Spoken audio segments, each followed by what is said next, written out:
premiers mineurs, c'est différentes ethnies, quoi. Hein. Bon, on avait des chefs, quoi.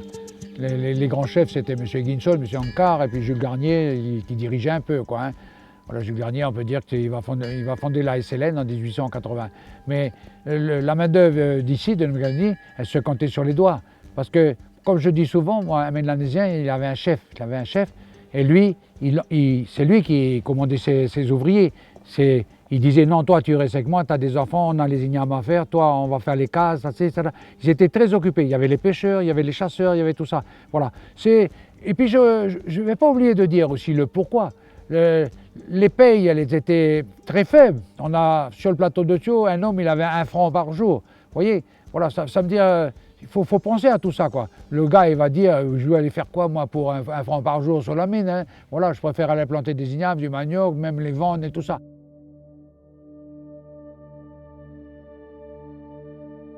« 1874, le plateau de Thio. Hein? Prospection, la prospection elle est facile comme tout, parce que quand on voit un rocher qui dépasse, on lui met un coup de pied et on s'aperçoit que c'est ouvert dessous, hein, tellement que le plateau est riche. Hein? Et c'est ce qui va se faire que les Australiens venus de chez eux, exploiter par galerie là-bas l'or. Alors ils vont se figurer que c'est la même exploitation que l'or, et ils vont exploiter par galerie sur le plateau de Thio en 1875. Et là, on voit des teneurs énormes qui sortent des galeries par sac. Ce qui n'est pas verre n'est pas nickel, le seul garnierite était exploité. La découverte de Jules Garnier, la garnierite verte. Voilà. Alors là, c'est du 16%. C'est impressionnant. On met le minerai dans des sacs. Et puis ça part dans les voiliers, par la rivière, les chalandaises, la rivière et tout ça. On parle de porteurs de sacs, les sacs ils font 30 kilos. Après les Australiens vont venir les chevaux, toutes ces choses-là qui vont porter. On verra énormément d'Asiatiques, bien sûr. Ceux-là, c'était les défenseurs de montagne. C'est pas une montagne qui les arrêtait, on le voit là devant nos yeux. C'est formidable de voir que ce travail il a été fait manuellement. Il n'y avait pas les machines comme aujourd'hui. 1800 personnes, hommes et femmes. C'est des fourmis à l'assaut de ce gâteau, c'est des fourmis à l'assaut. Et puis des fois, ils renforcent. Il y en a d'autres qui viennent donner la main. Hein. On a des gens qui sont faits pour le dynamitage, on a les gens pour nettoyer les sentiers, on a les gens pour démonter, décortiquer les rochers, récupérer ces couches de minerais et puis tout ça. Chacun a un poste bien établi hein, pour l'exploitation.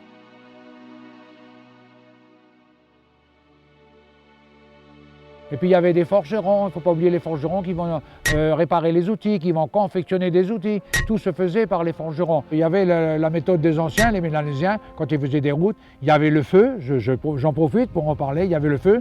Ils chauffaient le caillou, ils brûlaient le caillou, ils mettaient du bois, ils brûlaient. Il y en a qui amenaient les touques d'eau, et puis on balançait une touque d'eau sur le caillou chaud, le caillou s'éclatait. Et ça, c'était la dynamite du Mélanésien. Et c'était formidable de voir ça. Et ils vont faire les routes, ils vont faire tout ça, Petchikara, de cette façon.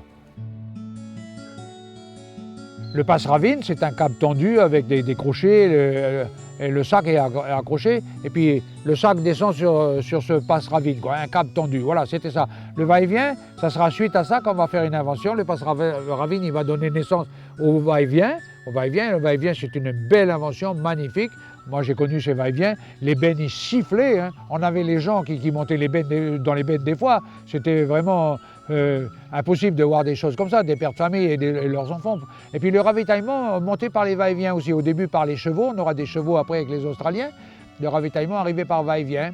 Alors sur le va-et-vient, on avait des feuillages, des choses comme ça voulait dire qu'il y a du ravitaillement dedans, hein, ça il le savait, alors il allait vite décharger, parce que la benne elle redescendait, elle repartait à toute vitesse. Là ici, moi j'ai connu du va-et-vient qui descendait du plateau, qui arrivait ici là, à Pétroglyphe, les va-et-vient, qui arrivait un petit peu plus loin à Toumourou, j'ai connu ça, et mon plaisir c'était venir à pied de Thio, puis aller, et puis regarder ces bennes passer là en sifflant au-dessus de nos têtes, là, des pentes extraordinaires.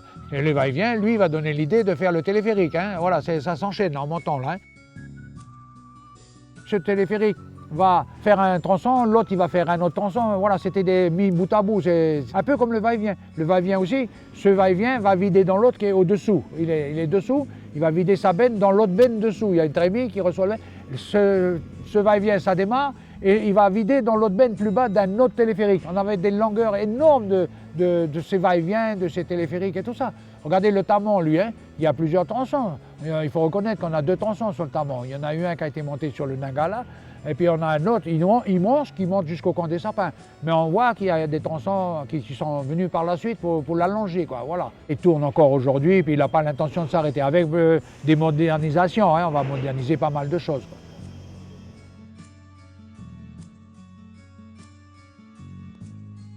Toute l'installation que les Allemands avaient faite là-bas, le cyclone de 1909 suivi d'un raz-de-marée, la Joliette coule, mais quand elle va couler, elle va défoncer toute l'installation. Le transborder, il est dans l'eau, les câbles, les pilotes, tout ça, c'est dans l'eau. L'installation remarquable des Allemands, elle va tourner seulement 3 ans. Voilà, c'est dommage. Alors là, on va retravailler avec des chalands en attendant de remettre en état le petit téléphérique.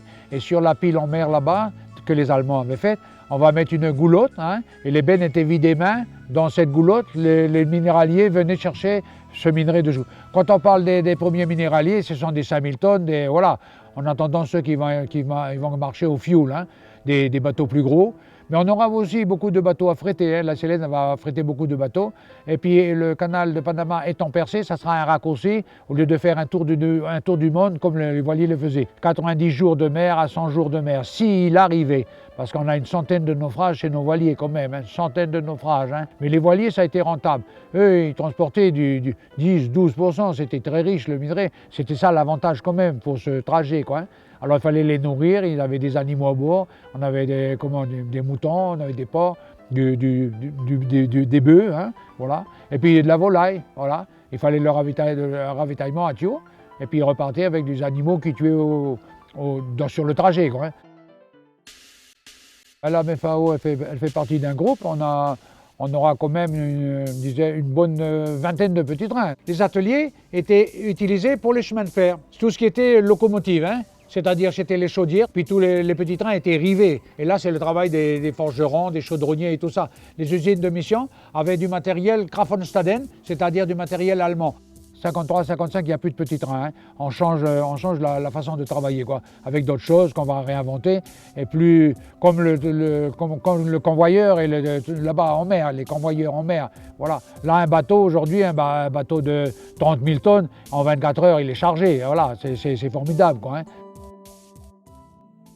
Le tritou, disons, c'est une invention des gens de Thio, des cadres de Thio et puis tout ça, ce qu'on peut appeler tritou. Ça, dans les années 50, 53, on verra.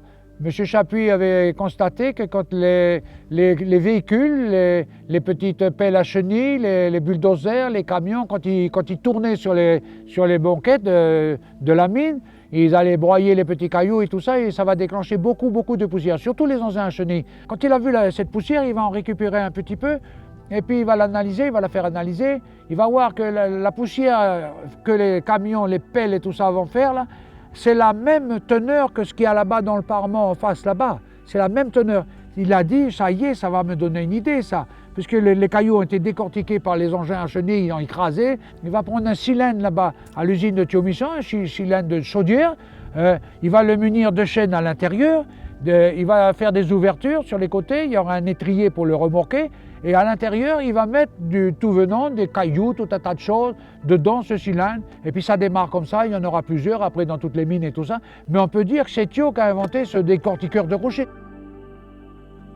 C'est à la mécanisation des Américains qu'on peut dire qu'ils vont nous laisser pas mal de matériaux. En 1945, 46, on aura beaucoup. Ça sera des White, ça sera des Whippoon, ça sera des Jep, des Diamants, des JMC, il ne faut pas les oublier. Ces JMC nous ont rendu de grands services.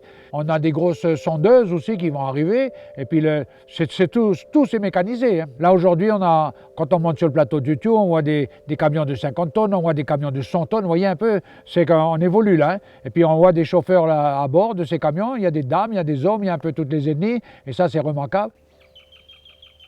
Notre vie est si courte, se rappeler de bons moments nous suffira. Déjà un siècle, et notre plateau a plus de 100 ans. Ces millions de tonnes extraites, aujourd'hui, nous paraissent qu'un petit grattage sur cette grande montagne pleine de mystères.